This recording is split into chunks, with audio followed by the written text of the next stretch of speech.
So let's talk about something kind of wild. What if I told you that the snarling, spitting rage of the Sex Pistols and the resigned apathy of Nirvana were actually two sides of the exact same coin? It's true. Today we are diving deep into the power of the word no, and how that one simple act of refusal connects the dots between punk rock, some really deep philosophy, and what it actually means to change the world.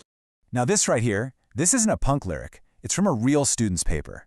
But man, that raw, in-your-face refusal to just play along, that is pure punk rock. It's a no so absolute, it's trying to break the whole system it's a part of. But here's the thing, this kind of negativity isn't just angry noise. As we're about to see, it can be an incredibly powerful, creative, and even political force. You know, that student's paper really gets to the heart of our first big idea here, the power of no as this kind of revolutionary engine. It might sound like it's all about destruction, but philosophically speaking, it's often the very thing that pushes history forward. Okay, so this idea comes from some heavy-hitter philosophers like Hegel, and basically what it boils down to is this. Without the ability to look at the world around you and say, nope, this isn't right, we just get stuck. Society becomes what some have called a hell of the same, just repeating itself over and over and over. That no is the spark. It's what says something new could exist. But first, we have to reject what is. And this quote just hits the nail on the head, doesn't it? The philosopher Herbert Marcuse doesn't see this negativity as just, childish complaining. He frames it as a heroic act.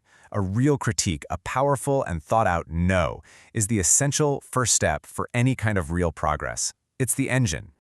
So, what does this big philosophical no actually sound like when you plug it into an amp and turn it up to 11? Well, it sounds a lot like the explosion that was the Sex Pistols. Let's set the scene. It's 1977. The Sex Pistols dropped their one and only studio album, and it is a cultural atom bomb. Now, this connects to a pretty dense but really cool idea from another philosopher, Theodor Adorno, called negative dialectics. To put it simply, it's art that absolutely refuses to give you a neat little solution or a happy ending. Its only job is to hold up a mirror to a world it sees as broken and just scream. And believe it or not, there's a biology to this noise. We're talking about centrifugal negativity, rage that's flying outward. It actually taps into a primal circuit deep in our brains called the rage system. And it's designed for one thing, destroy the obstacle that's in your way.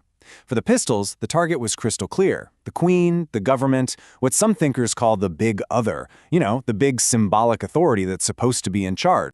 All right, now let's fast forward about 15 years. The world is a different place. And you know what? So is the sound of no. The rage. It hasn't gone away. Not at all. It's turned in a completely new and honestly, a much more tragic direction. Just look at this slide for a second, because it maps out the entire story. The shift is just stunning. With the Sex Pistols, everything, and I mean everything, is pointed outward. You've got that centrifugal energy, the rage system firing on all cylinders, attacking a very clear enemy. Now look at Nirvana. Every single one of those vectors is flipped. The energy collapses inward, that's centripetal. The brain system isn't rage, it's the panic/grief system. And the target, it's no longer the state, it's the self. And this brings us right to the heart of what makes Nirvana sound the way they do, centripetal negativity. This is what happens when the enemy isn't clear anymore, when it's vague or everywhere at once or just impossible to pin down. That rage system has nowhere to go, so it just boomerangs right back on itself. In psychoanalysis, this is the textbook definition of melancholia. It's aggression that was meant for the outside world to become self-hatred. So let's trace this path, because it's pretty heartbreaking. It starts with the brain's panic/grief system being just stuck in the on position, this constant feeling of helplessness. Eventually, this completely burns out what neuroscientists call the seeking system, which is basically our neurological foundation for hope and motivation. And what are you left with? Well, with almost unbelievable foresight, Freud called it the Nirvana principle, the deep psychic drive to just reduce all stimulation, all tension, down to zero, a retreat into nothingness. And you've heard the perfect summary of this a million times. This lyric isn't just some catchy, angsty phrase. It is the sound of the Nirvana principle in action. It's the anthem for a generation where the powerful no of rebellion has collapsed into the exhausted Nevermind of resignation. It is, quite literally, the sound of giving up. Which, of course, leads us to the billion-dollar question, why? Why did this happen? How did punk's outward scream turn into grunge's inward despair? Well, the answer isn't just in the music, it's in how capitalism itself changed its strategy. This French thinker, Guy Debord, he saw this coming way back. He argued we were moving into a society of the spectacle, where authentic life experiences were being systematically replaced by images of those experiences.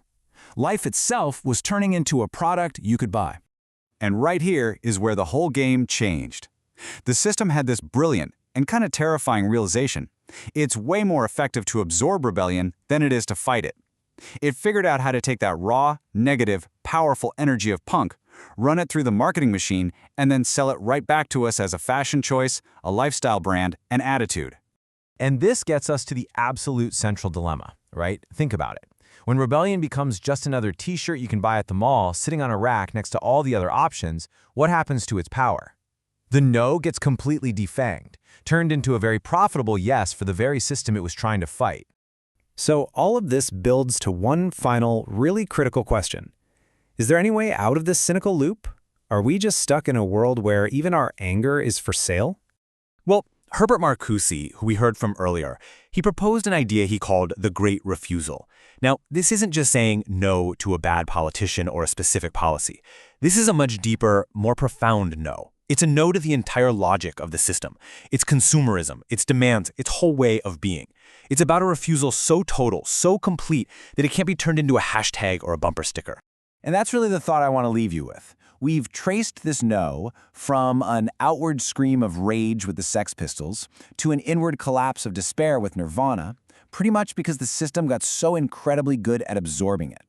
So the question for us right now is, what does a true no look like today?